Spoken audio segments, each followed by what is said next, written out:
Welcome to the next chapter with me, Denise Young, and my special guest, Sue Thompson from Centum. Hey, How are you doing, Sue? I'm good. How about you? Good, good. Mm. Today we're going to talk about something that's affecting so many Manitoba households right now.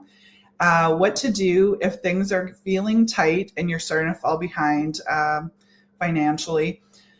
And because that's what's happening. People are laying awake wondering do I have enough to get to the end of the month? Groceries have doubled. Gas is brutal. Yeah. 180 right now. And renewals are hitting a lot of those people from 2021, which was absolutely insane Yeah. year, right? So, and now we're seeing that the math just isn't mathing right now. Right. So, Sue, when people are coming to you, how are they feeling? Like so far, I haven't heard much from anyone that have, purchased from me, let's say a few years ago. Yeah, But I do expect it because renewals, I guess. Yeah, like back even what was it, maybe 2022, yeah, that everyone was overpaying for their home. Maybe it yeah, was even yeah. 2021. That's right. When was So that? Yeah, it's yeah, I mean it's yeah, it's tough. The rates were pretty high. A lot yeah. of people went into variable Oh, at yeah, that time because variable was really great and then it skyrocketed, right? So now we're coming down. So yeah. yeah, it's if they didn't lock in, they're paying a good chunk, Right, probably 5-6% possibly. right, Yeah. right. But a lot of those clients would be coming up for renewal soon. Yeah, So, they may just because of that be in a better place because they can lock in at a lower rate now. So, but yeah, it's a tough world out there because yeah. of, yeah, like you said, the cost of everything. Everything's gotten so expensive. Yeah, like living month to month right now has just gotten so crazy. Yeah. I'm seeing more definitely, in chatting with people, more people relying on their credit cards to buy groceries. And I mean, like, yeah, it's nice to say that we buy our groceries on credit so that we get points. But if you're not able to, Yeah, make the full payment every month, that's when things start to feel uncomfortable. And for sure. yeah, and And the problem with that is that they may get into so much debt that they can't even renew when it comes time. right, Like I yeah, mean, like a straight renewal, typically they don't pull your credit. So right, that is the saving grace for those people in a lot of debt is that they just sign. right. So, But it's something but to think about if you're wanting to pull some of your equity to, do something else with. pay it off. Yeah. Yeah, Or to pay off the pay it debt off. or something like that. Yeah. Yeah, I mean, right. Like I know we had spoken before about it, but yeah, equity is there. I mean, that's your savings and that's your money to put down on a next home, That's right. for your future, or that it could be your retirement, right? Yeah. Yeah. Pay it off down and then you've got a full house that you own. So yeah, Exactly. it is sad when people have to use it for debt related stuff for sure. Yeah. But sometimes Because they'll we can also look at it as protecting our future, right? Yeah. yeah. Yeah. Yeah, but for sure, I mean the option is there, Yeah. and if that's what they need it for right now, then of course, then they should. Yeah. Yeah. Exactly. Yeah, because So like on a refinance, they could get a better rate. Obviously, they can take out money. yeah. There has to be at least 20% in the home, and then anything above that, right? So if there was 30% of equity in their home, they can take 10 of it out. 10% as cash to pay off debt or whatever. Now, if their debt is so high that their application doesn't allow them to purchase the home, the debt ratios are too high, Right. then we on the application would mark off that, you know, these debts, certain debts are paid off from the proceeds. So they would Oh, never yeah. actually see that money. Right. The Right. lawyer would pay off their debts. Oh, okay. Well, that's good Yeah. to know So though. Like if that, is part of what needs to happen so exactly. that they can hopefully put all those payments into one to have a lower overall payment and then are able to actually pay for groceries with their cash every month. Yep. Yep. Yeah, Yeah. no, exactly. So that's that's definitely a good way to do it. Or if you're literally just refinancing, not to take out money, but because you want a lower interest rate and changing the amortization.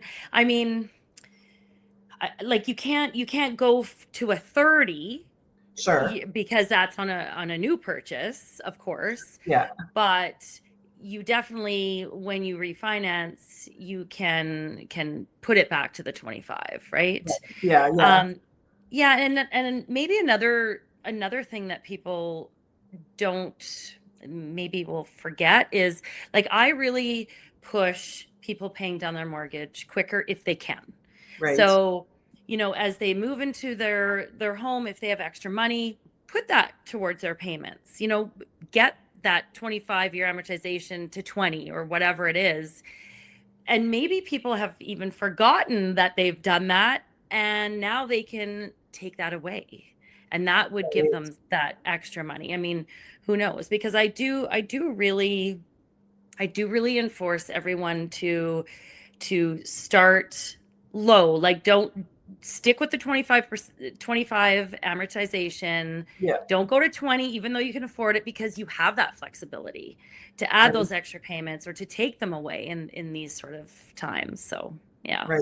Yeah. That's a good point, right? Like sometimes we've done Yeah, accelerated payments and now that we could take that away with exactly. a little extra breathing room. Yeah. Because Yeah.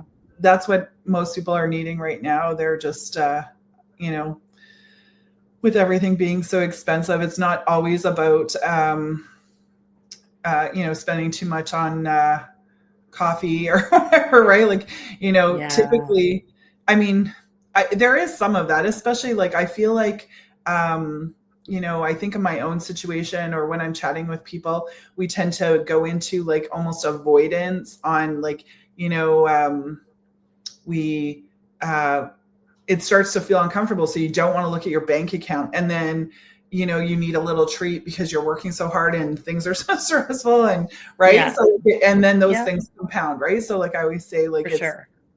you know, we beat ourselves up for our bad decisions and then we make more of them. And Right. it's not Yeah. always about bad decisions. It's like the world has just gotten very expensive and now Yeah. it's about adjusting our budgets. And a budget shouldn't be an embarrassing word. We should all have one.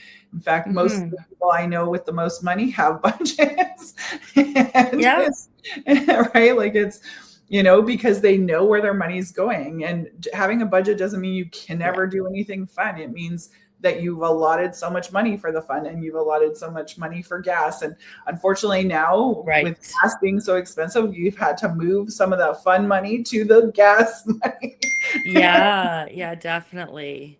Yeah. And there's obviously so many ways to cut down on things like that too, right? Like, Right. I know when I go to the store, it's like, oh, I would love, that tray of fresh salmon. So, like, I'd always buy it. It's like, yeah, no, not doing it, not paying Yeah. $45 or whatever. So, Right. yeah, Yeah. there's a lot of things that we used to buy that we definitely are not anymore. So, Yes, we've gone back to we called it our budget menu.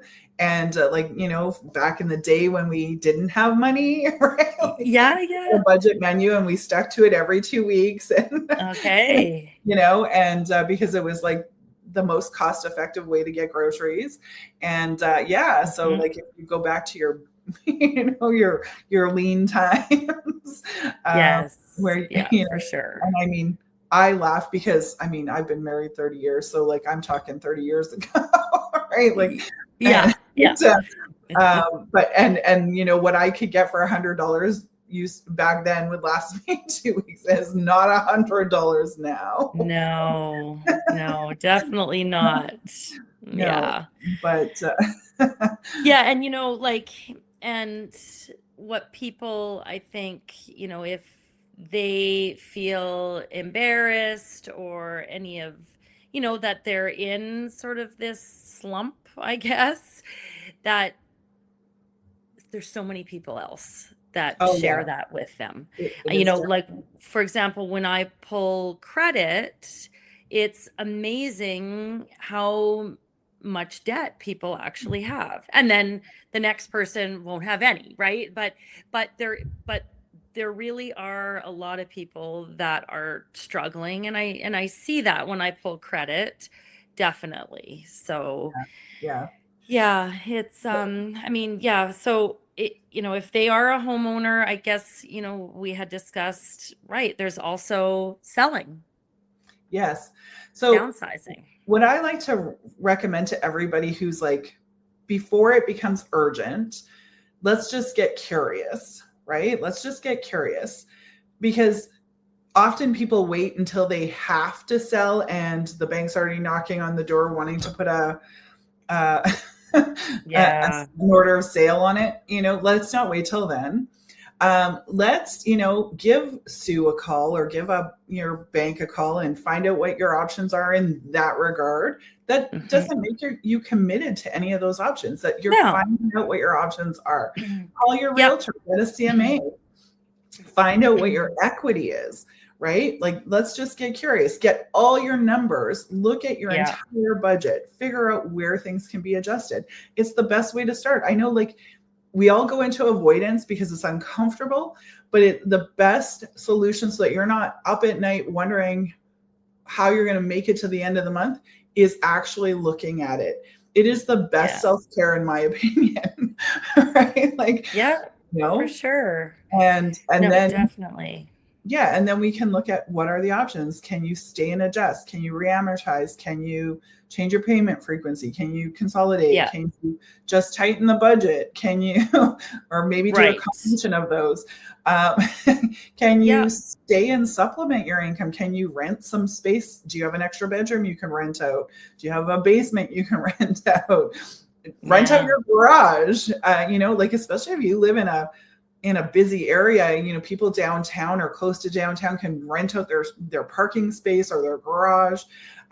In the country, you can rent out your Yeah. garage to someone who has a fancy car Business or that, yeah. you Yeah, know, for storage. winter Yeah, storage. even by a university, don't Oh people yeah, rent out their driveways? yeah, exactly. You So know? get creative. There's all kinds of Yeah. things. I've heard people actually renting out equipment, like camping equipment that people only use a couple times a year, Okay. right? Like, Yeah. get creative. And sell crap. Get And rid of sell stuff. stuff. Yeah, sell stuff. We all have so much stuff. Sell it and help subsidize your monthly Yeah, for payments. sure. And then yes, there is the option of moving locations, downsizing. Yeah. Sometimes downsizing doesn't even really mean downsizing. It could just Yeah. mean, For sure. yeah, And I actually do have I did have a client yeah, that did have debt to pay off, and not necessarily downsizing, but they did, when it came down to what are our options, and actually selling was the only option.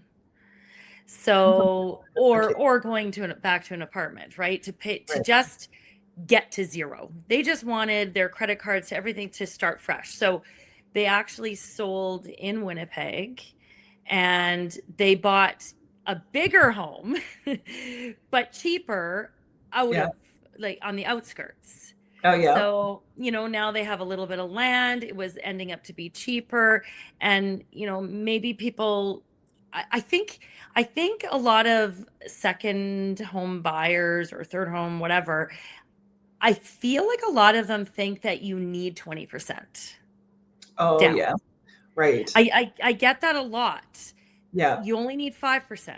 You only need You know, 5%. Yeah. first time home buyer is 5%, but it's for everyone at all times. Yeah. Obviously, unless you're buying a rental. But yeah, so in their case, there was a bidding war. They got an incredible amount of money that saved the 5% for the down payment, and the lawyer paid off the bills. So, Um, starting from fresh. Yeah. yeah. Yeah, I have a very similar story. They actually sold their country big, massive property and moved to small town Yeah. outside the city. Didn't really change their mortgage at all in doing this, but again, only put the 5% down on the new place so that they could use the balance to pay off all the debts, Mm-hmm. bring their monthly payments way down. It also freed up a ton of like spending money on gas, and they had a really big place with a shop and everything, so they were paying way less utilities when they moved to small town. And so like just bringing all of those bills down a lot. And then also because they now had all the free time of not spending money or time on maintenance, mowing, tending, Right. and Yeah. all the things that they would have to do on their big property. They had time to start a side hustle, and her teenagers were also able to get jobs that they were able to walk to, that instead of needing cars, right? So Right. saved, Yeah. took a lot of stress off of a lot of the entire family, right? Definitely. Yeah. Yeah, for sure. Yeah, and I mean, selling is it's I think that is like an easier fix than I guess well, I mean, yeah, refinance obviously is good, but if you are open to selling and purchasing somewhere else, yeah, that Yeah. could be your best bet. But Yeah. depending, right? Like you could be in another bidding war if it's in Right. Winnipeg. So, That's right. and And in and both that of is our, the tough part, right? Is yeah, is balancing how we're going to do this so that you're not in a situation where you have to now like spend your down payment on rent, right? Like yeah, you don't want to yeah, be sitting in yeah. a rental for months paying it all in rent. Um, Like in but both of our stories, both of our clients were moving to a small town. outside the city, yeah, Right. exactly. Yeah. So it does make it a little easier. I mean, there are Yes. ways to stay in the city too. Maybe that includes Of a condo. There's course. less bidding wars in condos and stuff like that. Yeah. So but again, like all I'm, this whole podcast is really about making the conversations happen, finding out Hmm. the options and exploring them. Yeah, they might not all be ideal, but sometimes, you got to pick the one that's going to work for you, because waiting until it's urgent. We have Sue and I both live in Niverville, and there is a house right now up for auction. And like, it just breaks my heart that it's gone that far, right? And Yeah. on the surface, it looks like they have lots of equity. So I don't know how it got that far, but we also don't know the full picture. We don't know, is there another mortgage or like a second mortgage or something like that? We're Right. seeing Yeah. what has been posted in the paper. So yeah, it feels to me like, why isn't this house being listed for sale so that the seller can get the balance of the proceeds? I mean, they'll get the balance of the proceeds if the auction does well Right. anyway, but Yeah. but is it really going to sell for as much as it would have had it gone on MLS, right? Like, Yeah.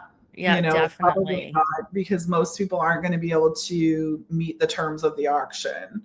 Um, because you're not going to be able to have conditions. You're not going to be like, you have to, yeah, do And then there's everything. unpaid bills if it's Probably, yeah. taxes or Like there's too many water or whatever. unknowns. Whereas if it had gone on MLS, it Yeah. still would have had some unknowns, because it would be sold by the bank. So they'd still say, but your lawyer would be able to do the due diligence, right? Like there's going to Right. be probably water bill, tax bill.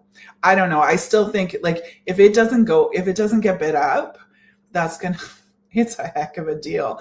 Like houses on this street are generally 500 plus, one Yeah. for 570, right? And very similar house, both bungalows, I mean, Right. levels, both double garages, both finished basements, right? And they're literally four doors away from each other. So I'd say, like, even if the condition isn't as nice as the one that went for 570, it's going to be over 500, Mm-hmm. most likely. Yeah. And the auction is at what the reserve bids at, like 355. So like there's a lot of room there on the surface. Yeah. And who knows how much work is needed inside too. Absolutely. We don't know that for sure. And unfortunately, with a auction, and that's why it probably won't sell at auction. We often see them not sell at auction because people can't go inside. And then it'll eventually end up being MLS as a bank sale.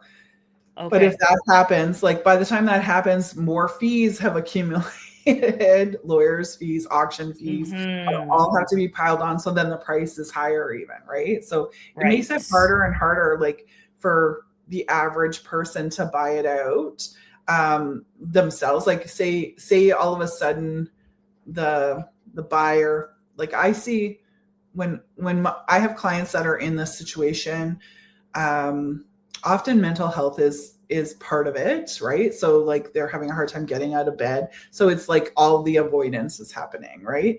So then there might not be answering the phone when the bank calls, right? And then all of a sudden their house is up for auction and they're like, Denise, help me. And I'm like, okay, how much extra has been added, right? Like what is the final total we need to get you out of this? And sometimes it's higher than what I can sell the house for at that point by the time the lawyer's fees and everything are accumulated, right? Sure.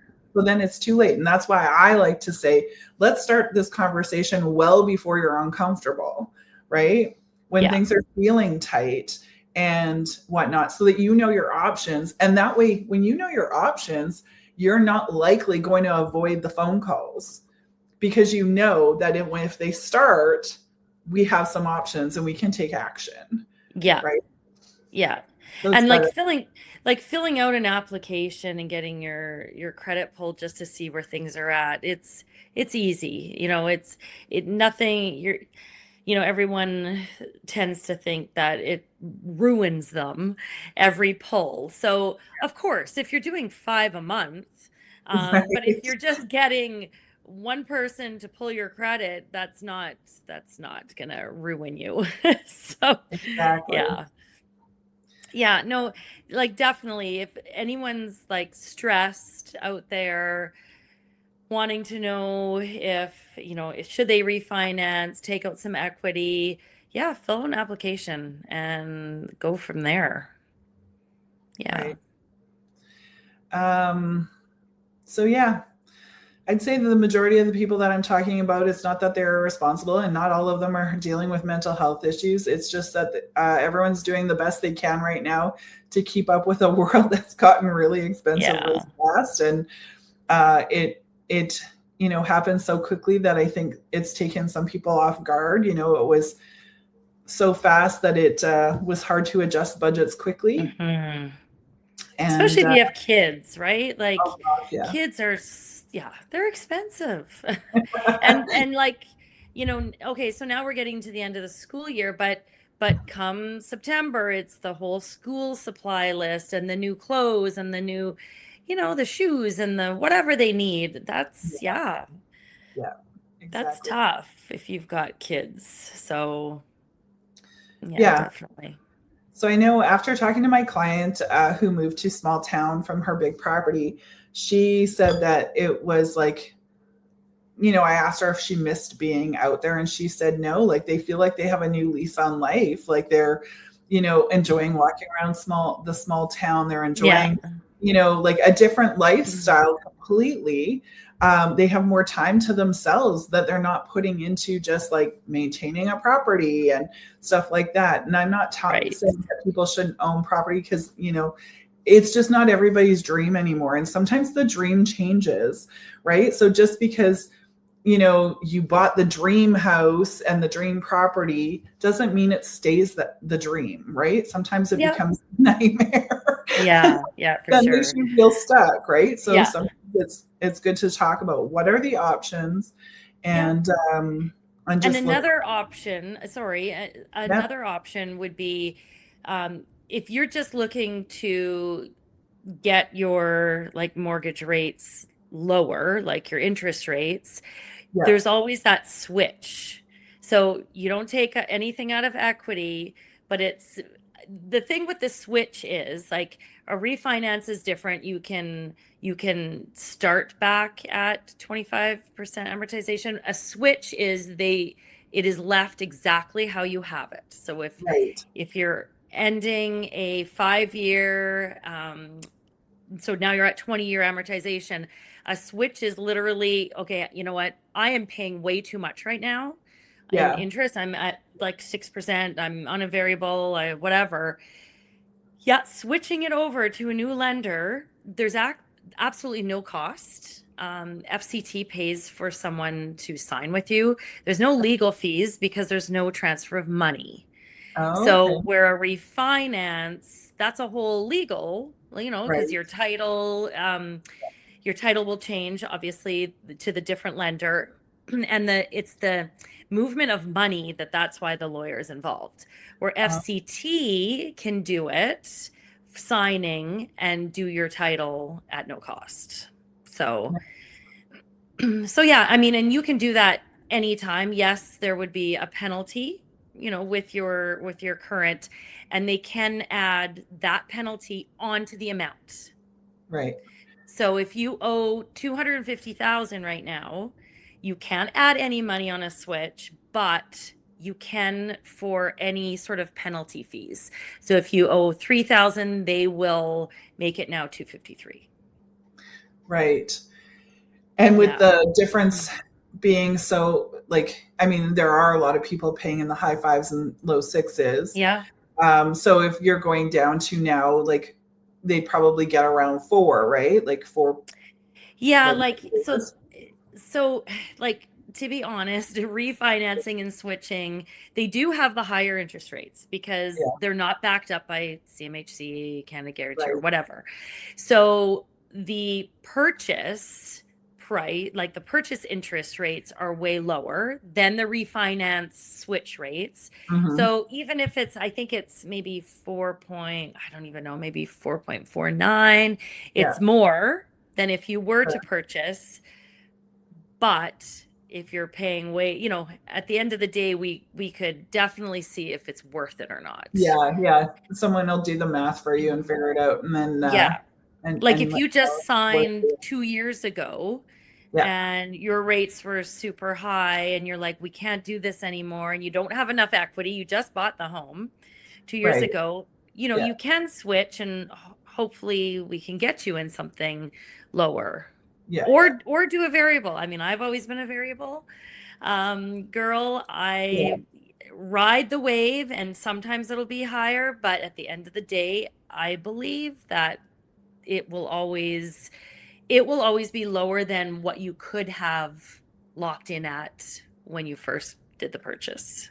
yeah. So, Yeah, we you always know. when we were like, I went away from variable when COVID hit, and I've Okay. yet I haven't gone back, and we really should, but um, but Yeah. we were always on variable, and then so what we would do is we would like add to our payments, so our payments were always Hmm. higher, Yep. and that way, then when interest rates were higher, I would lower them again, right? Exactly. So And we that's had the exactly what I room. tell Yeah, people. so we had Yeah. room to move, right? So just get used to the higher payments, Yep. and then like build your budget based on that, and then adjust them Yeah. if the interest rates go high. Exactly. Basically, then Yeah. your payment stays close to the same. Um, and but the instead of yeah, depending on yeah. Anyway, so but yeah, when COVID hit and there was so much unknown, and I panicked and I went, I need a lock in, and then I've been Yeah. on that train since. Yeah. But yeah, Well, And I mean, that's, yeah. So we were within the whole COVID thing. We stuck Yeah. through it very Good for well. you guys. At Yeah. one point, we were 6%, Yeah. but we were 0.95% at the beginning. Right. So when that pendulum, 6%, but then we were so low for how Yeah. many years? Yeah. We were way ahead of the Yeah, game, exactly. Exactly. so Yeah. yeah. No, yeah, you know what? And it's personal preference. I can't tell anyone to go fixed or variable. I can tell them my thoughts and I can show them on paper the Yeah. two different amortization schedules. But exactly, I just had a client a few weeks ago that chose to go variable. And I said, this is your first time, or I guess they're together, it's their first home. Yeah. And if you can afford more than that mortgage payment, pretend that you were in a locked. That's Right. exactly what I said, right? So start from day one putting more money into it, just like you had mentioned. If Yeah. you can afford it. I mean, they have very good jobs, they don't have kids, so this is the time. Right. So, Yeah, exactly. right. Exactly. Yeah, because once you have a kid, then you're on mat leave and things change, right? Money gets tighter. Yeah. So Sure. Yeah, yeah. expenses go way up. Yeah, or start saving in a TFSA and then use that money Yeah. later on to help yourself pay the mortgage. But yeah, it's interesting because we all don't need anything, but we want, of course, Yes. you want all this stuff, but instead of that, put some money away and let it hopefully grow. And then you can, yeah, if times are tough, you have that buffer Yeah. for sure. I know. I have a young niece, right? So we talk about how saving money is self-care, like getting your nails done. I have Yeah. nothing against getting your nails done, but this Yeah. was just Yeah. an example we talked about the other day. Like Right. when you don't have like a lot of money, getting your nails done it's not actually self-care. It is a want. And Yeah. No, it definitely. is saving money is Yeah. self-care so that you can actually feel like you can breathe Right. when an Hmm. emergency comes up or when gas prices skyrocket Yeah. suddenly or right like Yeah, so, definitely. Yeah, definitely. Even, yeah, for the whole gas thing, if you have extra money today and you're so tempted to buy something that you really shouldn't, like go go to Shell and buy actually a gas gift certificate for yourself, right. right? Yes. Like if you're so, Yeah, and then yeah, that'll help you. So, exactly. I know yeah. we've been converting all our scene points. Oh yeah, there you go. Gas and groceries, man. It's the best way to spend them. Who needs Yeah. to go to the movies right now? Right. You can watch movies at home, Right? We have so many Netflix and Paramount and Prime and all that. Yeah. We've got enough. Yeah, yeah. I Make know. your And when own we're talking popcorn. budgets, we also talk about eliminating some of those because you can't watch them all every month, right? So I like to Right. talk about rotating those. I realize that that's not big money, but it can lead up to an Yeah. extra $100 a month, right? Like, Hmm. so have Netflix this month, have Disney next month, have Okay. Yeah. right, Yeah. like because you can get caught up on binge watch all the shows Yeah. and then cancel it and go to the next one and binge watch those ones. For sure. And summer's coming up. Markets are, right around the corner. If you're crafty, start selling Yeah, stuff start selling stuff. for, make some income Yeah, that be a way flash too. salesman. Yeah, Exactly. yeah. Like when we lived in Brandon, we probably would get about 3 grand from our garage sales. Oh yeah, Like my parents were we like that would in Lola just too. Yeah. sell stuff and yeah, just Hmm. yeah. Yeah, yeah, So, yeah. yeah, yeah. There's always lots of ways, but thank you so much for coming on. I Yeah. appreciate your expertise, and Yeah, no, I appreciate you asking. It's always fun to catch up. yes, absolutely. And thanks for everyone for watching the next chapter with me and Sue. And if you found this helpful, please share it with someone else who might find it helpful. And don't forget to hit like and subscribe. Thanks for watching. Awesome. Okay, bye. Bye.